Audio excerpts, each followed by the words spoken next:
Hey, welcome back to the shop. It's been a while, hasn't it? I've just completed about 2 months with that new job at that metalworking company.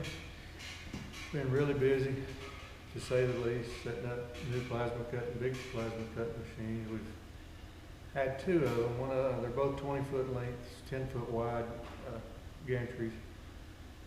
The first one was the ESOB that we just didn't have good support with, and it wasn't working for us, so we sold that one, and we already had another one. So we've installed it's called an Ultra Hypertherm plasma cutter and controls, built by Ultra. They're a pretty well-known industrial machine. It's a 15-year-old machine, but it's working pretty well. It's got a few little things,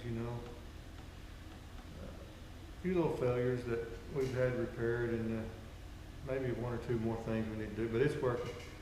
May show some short clips of that soon. It's hard to do. We're so busy at work, it takes 2 or 3 guys to kind of make it all happen when you're loading. We load 10-foot by 20-foot sheets on that table. Usually 8-foot by 20, sometimes 10-foot by 20. It's a really big deal. Forklift, and just not really a way I can film that very well. Plus the guys up there, they're not into all that, so it's tough. I don't have time to do that at work, but we'll share a little bit of what I've done here lately at home. I may show you a few little clips of things that's been going on around here. I'm not good at knowing how to put together an interesting video for you to see. Just to share what I'm doing here is really all I'll ever do, but it's not really trying to teach anything. It's just to communicate with other guys around the world here. But this machine, this thing I built here lately, I was just going to show you right quick. Some of the guys at work are not very good at measuring. As you can understand, a lot of people are not into this thing like some of us, where we're kind of machinists and a lot of other things, we do a lot. They're more of, this is their job and they're paid to do this, and that's fine, but they're not into the things that we're into. So I thought this would be a helpful tool, even for me. My eyes are 49 years old now, and so I thought this would be easy, and I built several of these on the plasma table here just to quickly gauge. This table's 3/16 material, and I made it go on here and slide on here real quick and easy in case you're dealing with dirty material, because the 3/16 is there, but anybody can do the quarter. So I laid out some things here that we can check, and I'll show you how this works real quick. Make sure you can see what we're doing. Get you in here a little bit closer. So these are laid out in order here. This is actually what this came out of. This is a piece of 3/16 steel. See that? That fits on that just right. A little slack, but it's not much. So this is a piece of 1/4 inch. See, it fits in there nice, and it won't go in the 3/16 slot, but it goes in that one. Next is 3/8. See, it goes in there, but it sure won't go in the 1/4 inch slot. 1/2 inch goes in there fine. I got a slot for 5/8, but I don't have a piece of 5/8. Well, I did have a piece of aluminum, but that's fine. And this is 3/4, so, and we do cut some 3/4 just like this. I made this on this table here, but we're trying to dial our machine in up there to be able to pierce this hole and everything. I don't pierce anything thicker than 1/2 on my table. I'm not saying I couldn't, but I just don't. This is a 45 amp machine, so I don't do that. But anyway, that's kind of what I had been doing yesterday. I kind of laid this out yesterday. I had a guy come over. I'll show you around the shop real quickly. I haven't been doing any mechanic work the last couple of months, but as you can see, here we go again. This mower has been here for, I don't know, since last summer for a friend of mine that wanted to see if I could fix it. The motor, I think the motor came apart in it. It's a pretty new mower that he had bought at Tractor Supply. And of course, it's probably the cheapest one they sell. I was just noticing, I don't know if you can see under here, but I've never seen blades in a while. Let me turn around. These blades are wore out. I don't know if you can see that. Look how that blade is all the way off. I noticed both sides are that way. I don't know if you can see that. But anyway, it looks like he blew this motor up and there's a little bit of oil. Not really on this side, but anyway, that's kind of what I was doing. I did a welding job yesterday for a guy on a travel trailer, installing a hitch for him so he can pull a Sea-Doo behind his travel trailer, and that's why the welder's still out here. And the dog's laying out there in the yard like a dummy. He likes this nice spring weather. Let's just go look outside the yard. Spring, I like this time of year. You get to mow about twice a week and the grass is green or the weeds are green, whatever. And let's go out here. I know nobody cares about my outdoor junk, but hopefully this ain't too shaky. It's my son's truck out there, his old one that we need to sell. Got a little bit of engine problems. Fruit trees are doing pretty good this year. I actually may get some apricots this year. Let's go see what the apricots are looking like. Not as many on this tree. There's a few on this tree. They're hard to see. There's some peaches on this one. See, this little tree came up actually out of the roots of a plum tree died there, and then a peach tree came up out of the roots. So, but yeah, we've got some apricots growing here. That's pretty nice. You can see those, can't you? Right here. See the apricots? It's really rare to get apricots. They usually freeze. You know, we usually get that one little surprise freeze after everything blooms out, and I've only had apricots one time out of these trees in probably about 10 years. There's a red oak that's coming along pretty decent.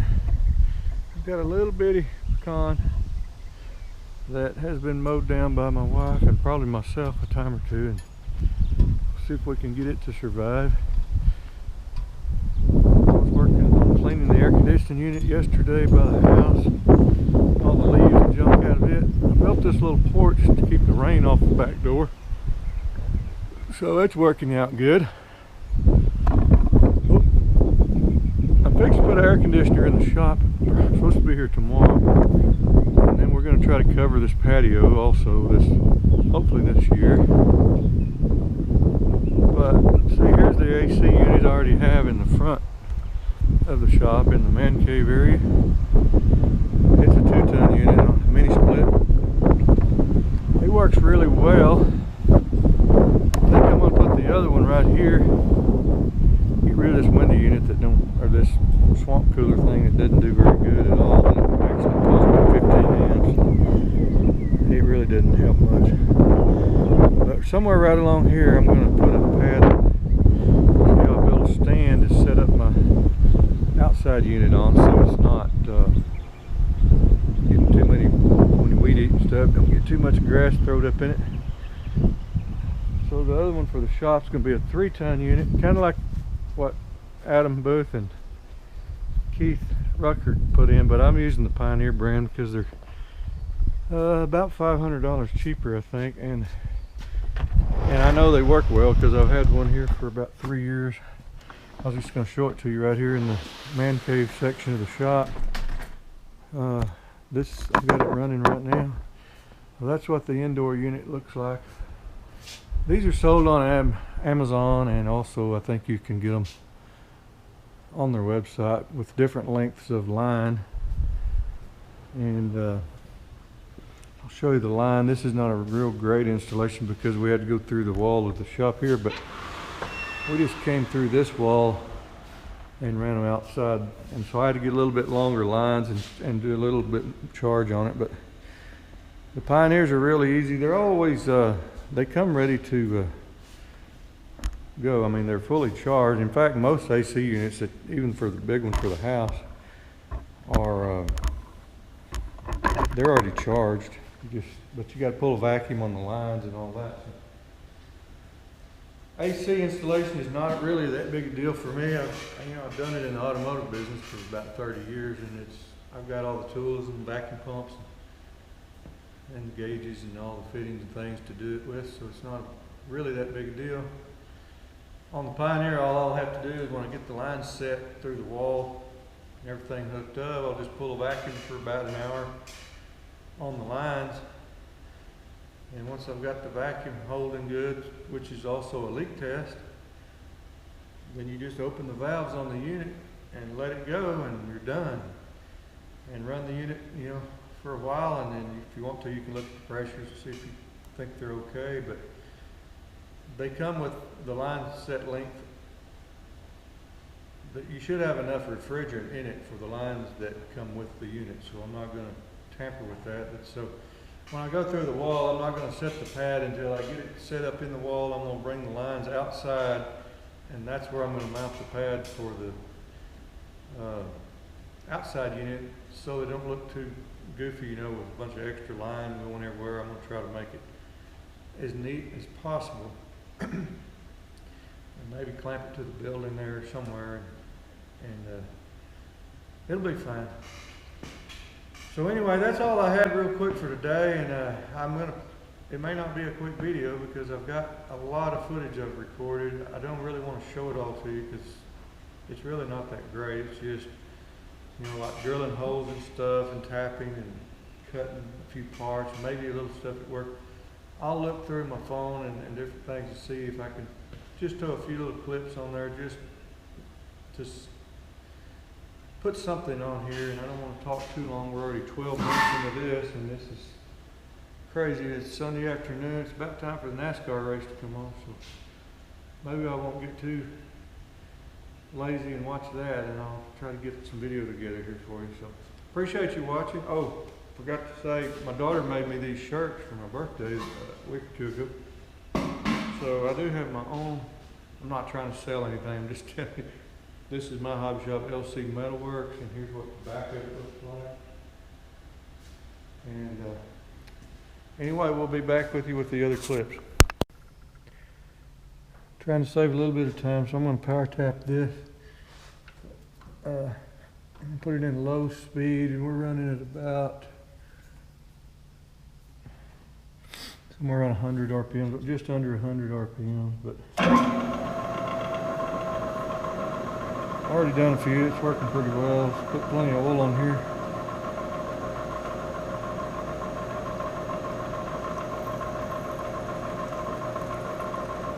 Go ahead and reverse it a little bit. Now it's sticking a little bit in it. See? Oh my word. When you turn the camera on, things always go bad. It's been working just fine. Let's see what it does here. There we go. Now we'll go put a little more oil in here.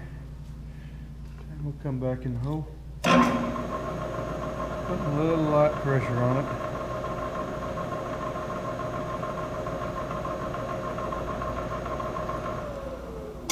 And we're through there, so let's come back out. Well, crud. I don't know what changed on me, but it wasn't slipping on me earlier like this. Okay. Now, what in the world has changed on me? Let's lock it up for a minute. It's just odd. Put this thing in neutral and see if I can spin it out by hand. There we go.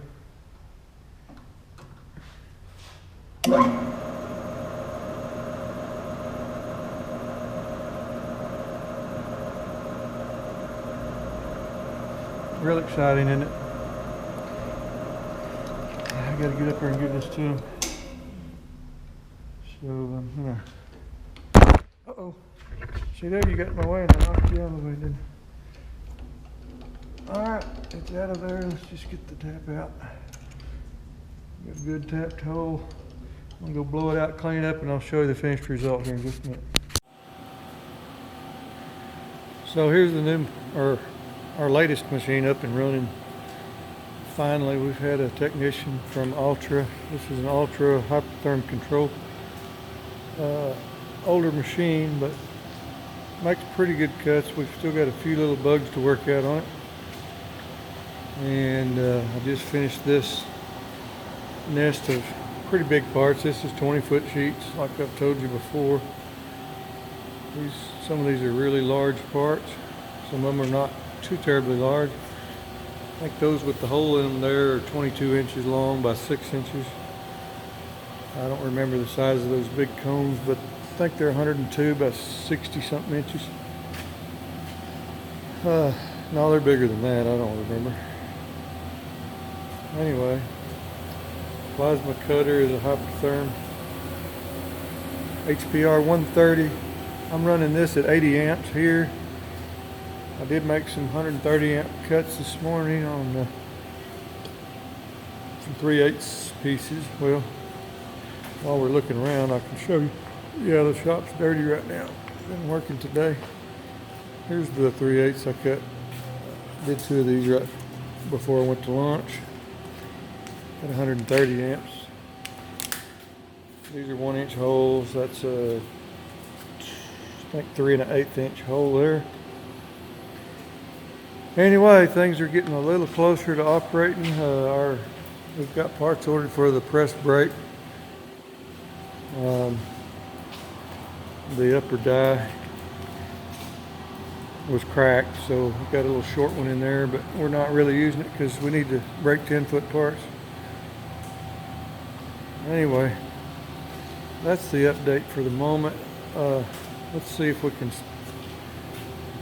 This control does have a touch screen, so I was about to shut down the machine, but to run a part, you come in here. Here's the one I just ran, so you can load that. And here it is right here, the one I just ran. Hey, you can see my ugly face in the screen. That ain't no good. What would Abe do? Anyway, you can zoom in on these and see your parts that you're running. So, you can load files through here. We don't use the floppy, but it does have a USB drive. Of course, your jog and everything. We had to cut a hole in the roof, or in the wall, to get out the door. There's the wiring and everything that goes in the hoses as you run oxygen and air. I've got a big air compressor in the other room. You can go down there and look right quick. I need to go shut it down anyway. Look through this dingy building. There's smoke in here because that's a draft table instead of a water table, which I don't really like. Well, here's going out to the welding shop. Of course, everybody's gone. It's after 7 o'clock. I'm working late, trying to get some parts for them. There's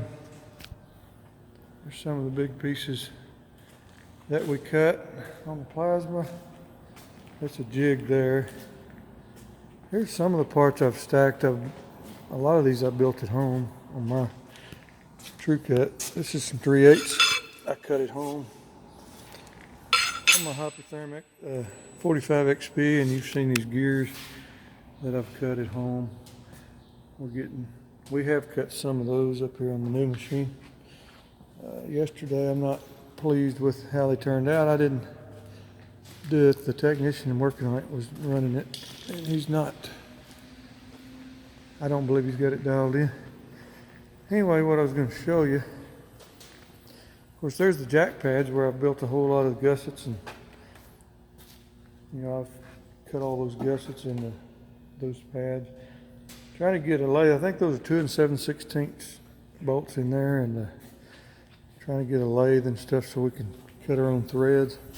Here's our new compressor. Fully automatic. It's got a refrigerator dryer in it and everything, cooler. And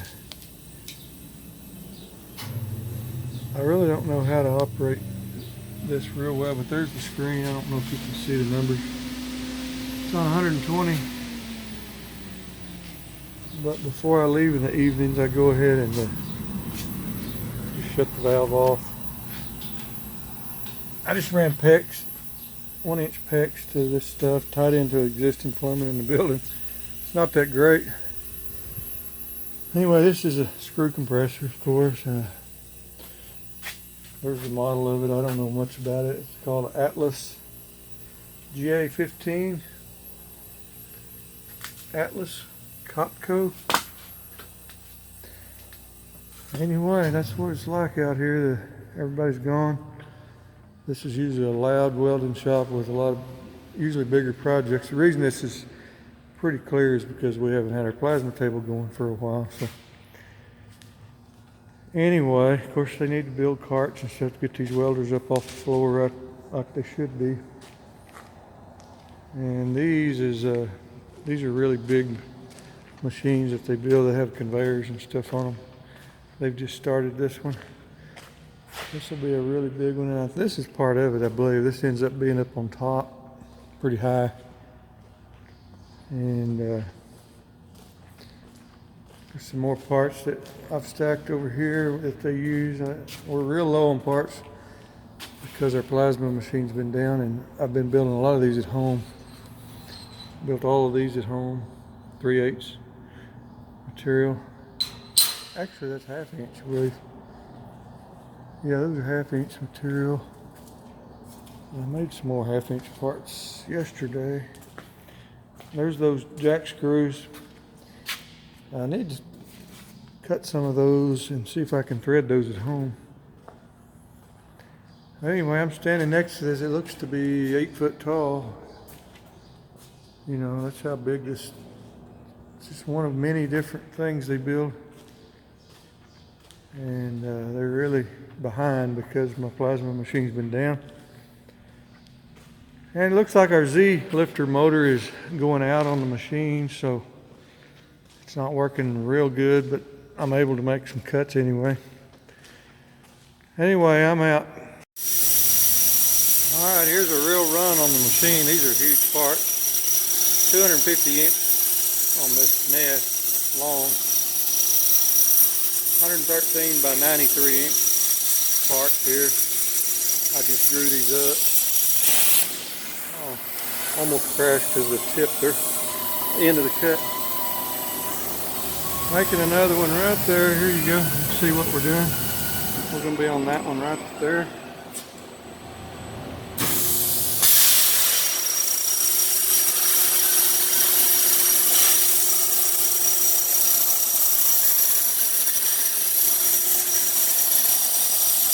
Here's what our feed rate is, 165 inches. Four-shot control, probably can't see, I'm at 145 volts. It's a little high, it's not doing like it should, but it's working well. I think the book says 123. It's 3/16 material. 80 amps is what we're running this on. Cutting it pretty quick.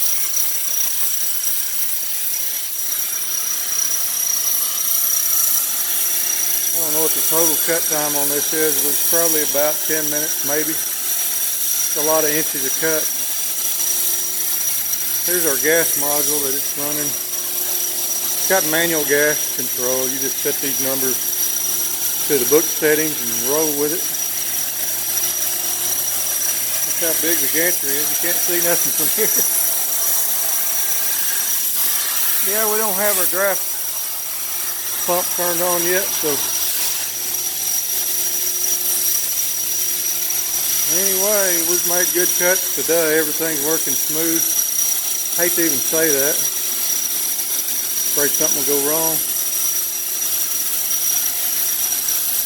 I'll go ahead and let this finish and I'll show you how to stop this. It just stops where it ends. It doesn't do like our screw cut machine that returns to home. It just stays where it's at, which is actually safer.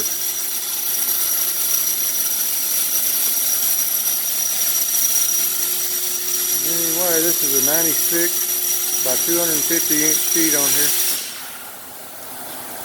See there, it just stops there, and then all you got to do, push job done. And then he wanted me to cut some more parts down here. But I think for now, what we usually do is park way back here out of the way.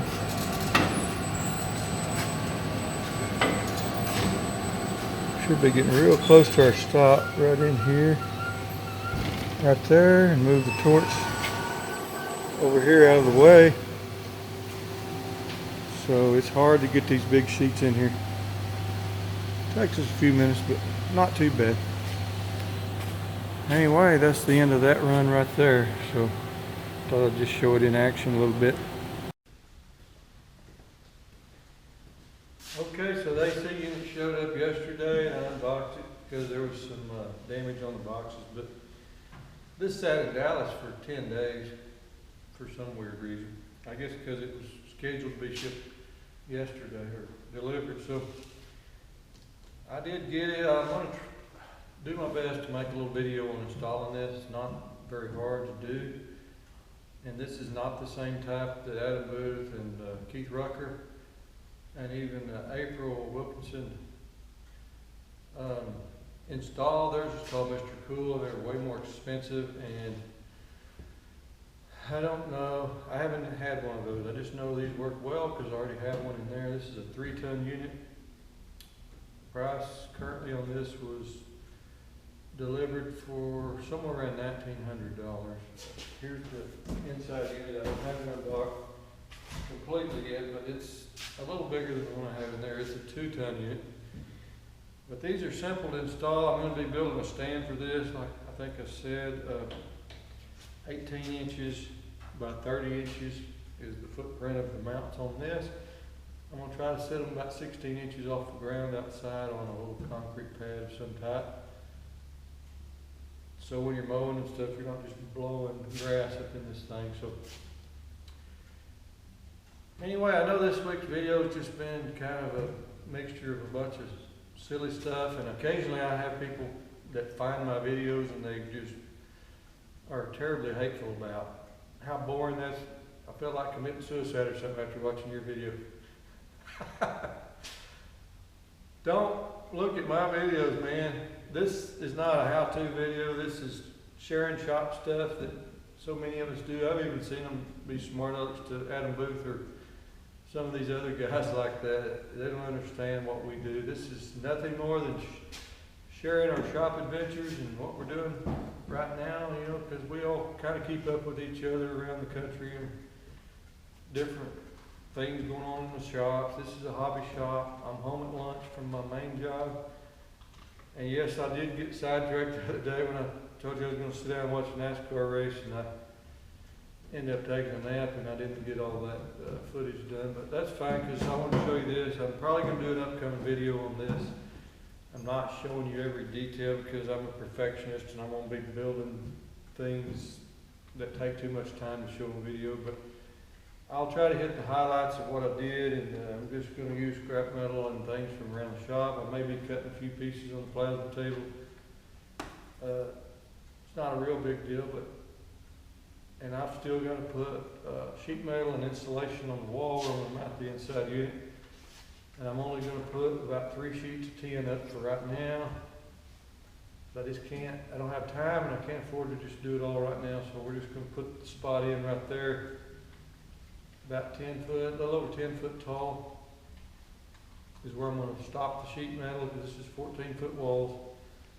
And later on, as I get time and money, I'm going to completely insulate and, you know, put galvanizing probably on the ceilings, walls, and everything in the rest of the shop. And, you know, it's just expensive and mostly time consuming. I don't have that kind of time right now. So I don't have the money either, actually. I spent a lot of money lately. This $2,000 hurts right here. But anyway, let's just sum up this week's video with this. This is just what I got in, and I'm going to wait. This is Tuesday. I'll probably do this on the weekend, depending on if I can find sheet metal for the wall and how quickly this is going to come along. But we may just knock this into a few parts, and I may update you with a few things, odds and ends type things, including this in the next week or two. And I've got to get some other things done here. Lawnmower engine needs to come out of here, get out of my way, and keep my lift available for other things. So anyway, appreciate you following along with me. We'll see you next time.